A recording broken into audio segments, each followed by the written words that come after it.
لما اولادك تاخدهم الجلاله وسقف طموحهم يعلى، وحد منهم يقولك عايز سينابون والتاني تلاقيه بيقولك لا انا عايز تورته، والكلام ده الساعه 1 بالليل، وانت كمان تاخدك الجلاله والسوبر وومن اللي جواكي عايزه تظهر وتروح قايله لهم من عينيا، فتقومي تدخلي المطبخ بكل شياكه، تبصي ما تلاقيش غير كوبايتين دقيق ومج لبن.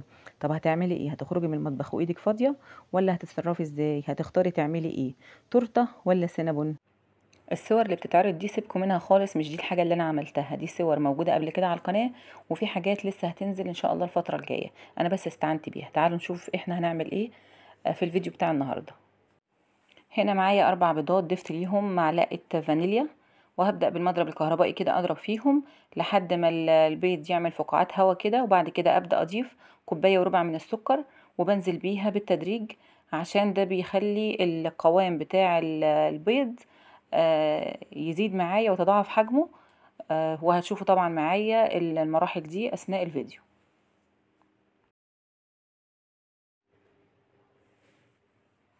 كده انا هبدأ اسرع الصورة عشان ما نكبرش حجم الفيديو لحد ما هنوصل للقوام اللي عايزينه وهوريه لكم.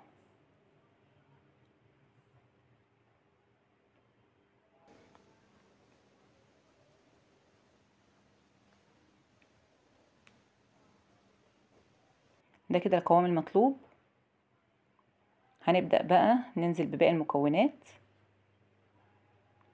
دي كوباية كبيرة لبن، او الكوباية اللي انا مستخدماها من بداية المكونات خالص، يعني ثبتي المج اللي انت بتعايري بيه المكونات. ده نص مج زبدة، انا استخدمت زبدة النهاردة، وانت ممكن تضيفي خليط من الزبدة والزيت او زيت بس. هفضل بقى اقلب لحد ما السوائل تختلط مع بعضها. بعد كده هبدأ اضيف كوبايتين وربع دقيق، ممكن كوبايتين ونص على حسب الدقيق بتاعك، انا ضايفه عليهم نخلاهم طبعا، وضايفه معاهم باكو بيكنج باودر ورشه ملح.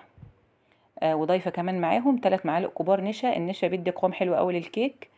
لو مش عندك ما توقفيش نفسك، استغني عنه مفيش مشكله. هفضل بقى اخلط الدقيق كده مع المكونات لحد ما يختفي وما يبقاش فيه اي كتل. هنستمر بقى في الخلط لحد ما نوصل لقوام الكيك اللي هتشوفوه. خلاص كده كمية الدقيق اللي عندي كلها خلصت. زي ما قلت لكم استخدمنا كوبايتين ونص دقيق، ممكن اكتر شوية ممكن اقل شوية على حسب ما تلاقي قوام العجين بتاع الكيك. وكمان ضايفة معاهم 3 معالق كبار نشا، وطبعا البيكنج باودر كان مع الدقيق. كده انا مجهزه صينيتين، انا عندي صواني صغيره كده فقسمت الخليط على صينيتين. انت ممكن تعمليه على صينيه واحده اللي هي المقاس الوسط لو عايزاها عاليه، المقاس الوسط بتاع الصواني اللي عندك، او المقاس الكبير لو مش عاليه قوي. انا هنا قسمت الخليط على صينيتين زي ما قلت لكم. كان هنا كل واحد عايز حاجه معينه، فانا حبيت ارضي جميع الاطراف. هخبط بقى كده الصينيه عشان لو في اي هوا يطلع. انا مشغله الفرن بس من دقيقه، ما بشغلش من قبل بكتير، انا بشغل من قبل بدقيقه، وحطيته على الرف الاوسط على نار متوسطه لحد ما الصواني استوت معايا. طبعا بختبرها الاول قبل ما اطلعها. انا هسيب صينيه مش هزينها، وهزين التانية بصوصات السينابون. انا صوصات السينابون عملتها في فيديو قبل كده، لو حابين ترجعوا له على القناه ابقى اسيب لكم لينك الفيديو في صندوق الوصف. انا بيبقى عندي صوص الكراميل بعمله بصراحه بكميه واشيله في الفريزر، وقت ما بحتاجه لاي حاجه بيسعف معايا.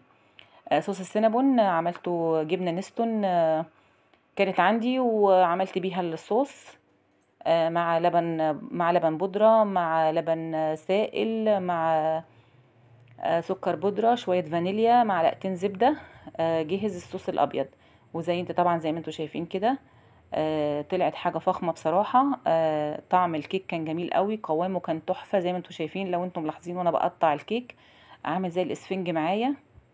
ده ليه؟ ده من الضرب بتاع البيض مع السكر، بيخلي قوام الكيك طالع جميل قوي وبيخليه عالي. وطبعا برضو على حسب مقاس الصينيه اللي انت حاطه فيها. الكيك كان جميل وكان تحفه. عملنا بابسط الامكانيات عندنا، عملنا حاجه حلوه رضينا بيها برضو، يعني جميع الاذواق. حاجه فخمه لو اي حد جايلك في اي وقت وعايزه تعملي حاجه مش كيك عادي، حاجه تبان انها فخمه. خلي عندك صوص كراميل في الفريزر، يا دوب بتطلعيه ياخد حراره الغرفه بتزيني بيه. وبيبقى عندي انا دايما شوكولاته عينها في التلاجة برضو بطلعها، يا دوب بسيح منها شويه استخدمها. وصوص السينابون عملته على طول. برضو لو انت عايزه تعمليه وتحفظيه في الفريزر مفيش مشكله. والصوصات دي كلها انا عاملاها فيديو قبل كده هسيبه لكم. يا رب الفيديو يكون عجبكم، وما تنسوش بقى لو عجبكم الفيديو لايك واشتراك للقناه، ولو حابين تشيروه مع حد عشان يستفيد يبقى جزاكم الله خير. ما تنسوش بقى تدعوا لنا كده بظهر الغيب، ولكم بالمثل. استودعكم الله، سلام عليكم.